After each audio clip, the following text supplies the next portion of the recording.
کون سا؟ یہ دونوں میں ہے، فرد کرے تو بھی، جماعت کرے تو بھی۔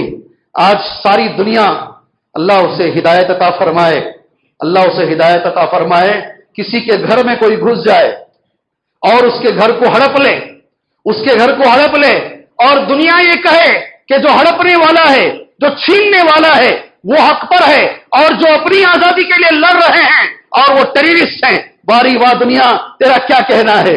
سبحان اللہ، تیرا کیا کہنا ہے؟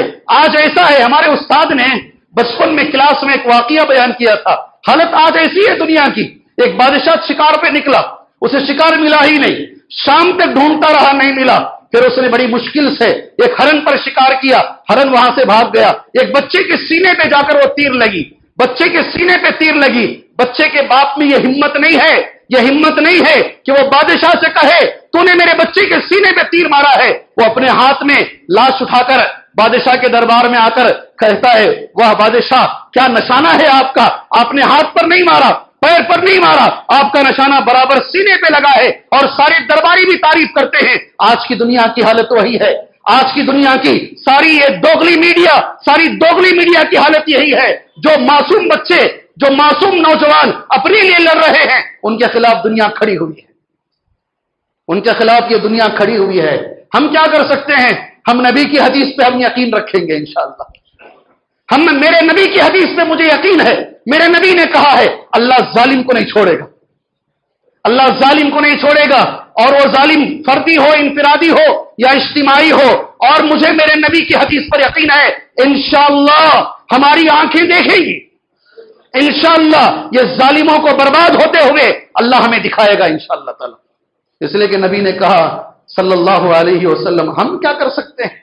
آپ ہاتھ اٹھا کر، پہلے تو فجر پڑھتے نہیں ہیں، میں تہجد کی کہاں بات کروں، فجر پڑھتے نہیں، ساری دنیا کی فکر ہے، نماز فجر ہم سے پڑھی نہیں جاتی ہے، نماز فجر ہم سے پڑھی نہیں جاتی، پہلے اپنی فکر کرو، اپنی فکر کرو، میں نے اپنی آنکھوں سے دیکھا ہے، یہ تو ہے ہی ان کا جو انجام ہوگا سو ہوگا، ہم ان کے لیے دعا کریں گے انشاءاللہ تعالی، وہ مظلومین کے لیے ہم دعا کریں گے انشاءاللہ تبارک و تعالی، اپنی ہر دعا میں، اپنے ہر سجدے کے اندر، جی یہ تمہاری امانت ہے، یاد رکھو۔ خواتین اسلام، آپ سے بھی میری گزارش ہے، تہجد میں اٹھو، ہر دعا میں مظلوم کے لیے یاد رکھو، مظلوم کوئی بھی ہو، غیر ہو اپنا ہو، سب کے لیے یاد رکھو اللہ ظلم کو ہٹائے، اللہ مظلوم کی مدد فرمائے، اللہ مظلوم کی مدد فرمائے، یہ پہلی چیز ان کے لیے۔ ہمارے لیے میرے بھائی، اللہ تعالیٰ ظالم کو کبھی معاف نہیں کرتا ہے، جی بیٹھے بیٹھے اچانک میں نے دیکھا ہے رونگٹے میرے کھڑے ہو گئے، ہر 3 مہینے میں ایک مرتبہ جا کر چیک اپ کرانے والا آدمی، چیک اپ کرانے والا نوجوان، بڑے سے بڑے بنگلے میں رہنے والا نوجوان، اپنی صحت کے بارے میں سب سے زیادہ غور و فکر کرنے والے نوجوان، اچانک بخار آتا ہے، 8 دن سے بخار نہیں جا رہا ہے، 15 دن سے بخار نہیں جا رہا ہے، جا کے چیک کرایا جاتا ہے، پتا چلتا ہے تمہیں بلڈ کینسر ہے۔ دیکھا آپ نے ایسے لوگوں کو؟ میں نے دیکھا ہے، جی ہاں، اللہ اگر پکڑنے پر آ جائے، ڈرو اللہ کی پکڑ سے، اللہ اگر پکڑنے پر آ جائے، اے میرے مسلمان ساتھیوں، یہ تو وہ جماعتوں کے لیے ہے، اپنے لیے، ہمارے لیے اگر اللہ پکڑنے پر آ جائے، بیٹھے بیٹھے گھروں سے جنازے نکل جائیں گے، گھروں سے جنازے نکل جائیں گے۔ نوجوان بچہ آ رہا تھا، اچانک گاڑی سے ٹکرایا، مر گیا۔ کتنے واقعات چاہیے؟ ڈر نہیں ہوتا، اس لیے کہ جنازہ دوسرے کے گھر میں، ہمارے گھر میں نہیں ہے نا، ہمارے گھر میں جب جنازہ آئے گا تب ہمارا دل کانپے گا، عورتیں چیخ مار کے روئیں گی، نہیں، یہ عبرت ہے ہمارے لیے۔ اگر دیکھو کہیں اس استدراج کے عذاب میں ہم تو نہیں، گناہ پہ گناہ کیے جا رہے ہیں، گناہ پہ گناہ کیے جا رہے ہیں، اللہ کی پکڑ نہیں آ رہی ہے، جب آئے گی تو سنبھل نہیں پاؤ گے میرے بھائیوں۔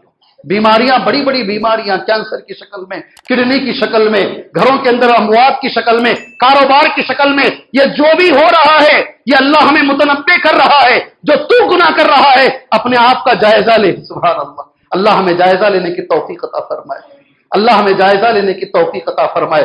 ظلم کے بارے میں ایک پہلی دوسرا گناہ جو نبی نے کہا صلی اللہ علیہ وسلم، وہ ترجمہ کر دعا کے ساتھ میں، وہ قطیعۃ الرحم، دوسرا گناہ جس کی سزا دنیا میں ملے گی۔ نوجوان ساتھیوں، اگر آج وہ گناہ تمہارے اندر موجود ہے، حضرت ابو ہریرہ رضی اللہ تعالیٰ عنہ کے طریقے پہ عمل کر میں یہ حدیث تمہیں بیان کرتا ہوں۔ ابو ہریرہ رضی اللہ عنہ مدینہ منورہ سے آئے دمشق، اس کی جامعہ مسجد میں درس کے لیے بیٹھے، سبحان اللہ، پہلے دن تھک گئے تھے، کہا آج درس نہیں ہوگا۔ دوسرے دن درس کے لیے آئے، ساری مسجد دمشق کی بھری ہوئی ہے۔ حضرت ابو ہریرہ رضی اللہ عنہ نے اعلان کیا، کوئی ہے اس میں؟ یہ دوسرا گناہ ہے، یہ دوسرا گناہ ہے۔ کوئی ہے اس مجلس میں جو رشتے کو توڑنے والا بیٹھا ہے؟ سبحان اللہ، اگر ہے تو اٹھ کے چلا جائے، اگر ہے تو اٹھ کے چلا جائے۔ میں اللہ سے دعا کرتا ہوں، اللہ ہمیں رشتہ جوڑنے والا بنائے، اللہ ہمیں رشتہ جوڑنے والا بنائے۔ کوئی نہیں اٹھا، ایک نوجوان اٹھا، سر کے اوپر اس نے غترہ باندھا۔ غترہ سمجھتے ہیں عرب لوگ، اوپر جو کپڑا پہنتے، غترہ باندھا، منہ چھپا لیا، سیدھے اٹھ کر گیا۔ زاد المعاد میں علامہ ابن قیم نے اس کو پیش کیا ہے۔ سیدھے اٹھ کر گیا، اپنی خالہ کا دروازہ کھٹکھٹایا، السلام علیکم۔ کئی زمانے سے خالہ سے بات چیت بند ہے، خالہ حیران ہے، یہ وہی نوجوان ہے مجھے دیکھ کر چہرہ پھیرنے والا، یہ وہی نوجوان ہے جو سلام کا جواب نہیں دینے والا، آج میرے دروازے پہ کھڑا ہوا ہے۔ سبحان اللہ، کہا السلام علیکم خالہ، میری آپ سے بات چیت بند ہے، میں نے جو گناہ کیا ہے میں آپ سے معافی مانگتا ہوں، آج سے میں جو بھی کیا ہے معافی مانگ لیا۔ واپس آ کر اس مجلس میں بیٹھ گیا۔ خالہ جب جا رہا تھا وہ نوجوان، خالہ نے نوجوان سے کہا جا کر پوچھو ابو ہریرہ سے، یہ جملہ ابو ہریرہ نے کہا کیوں؟ میری مجلس سے وہ آدمی اٹھ جائے جو رشتہ داری کو توڑنے والا ہے۔ سبحان اللہ۔ وہ نوجوان درس ہونے کے بعد، آپ بھی کبھی کبھی کسی مولوی صاحب سے مل کر بات کر لیتے ہیں، یہ پہلے سے چلا آ رہا ہے۔ درس ہونے کے بعد وہ نوجوان ابو ہریرہ سے ملا رضی اللہ عنہ۔ حضرت ابو ہریرہ سے پوچھا آپ نے یہ بتایا کیوں؟ ابو ہریرہ نے کہا سنو جی، غور سے سنو، وہ مجلس جہاں رشتہ توڑنے والا بیٹھتا ہے، نارمل رشتے، جو باپ سے نہیں بات کر رہا ہے، جو بھائی سے نہیں بات کر رہا ہے، جو اپنی سگی پیدا کرنے والی ماں سے نہیں بات کر رہا ہے، اس کا تو کیا کہنا، میں تو عام رشتہ داری کی بات کر رہا ہوں۔ وہ مجلس جہاں رشتہ توڑنے والا بیٹھتا ہے، وہاں اللہ کے رحمت کے فرشتے نہیں آتے۔ آئیں گے تمہارے گھر میں فرشتے؟ شیاطین ہی آئیں گے، گھر شیطان کا ہی مرکز بنے گا، مسکن بنے گا۔ یہ دوسرا گناہ ہے، سبحان اللہ، دوسرا گناہ ہے رشتہ توڑنا، والدین کی نافرمانی۔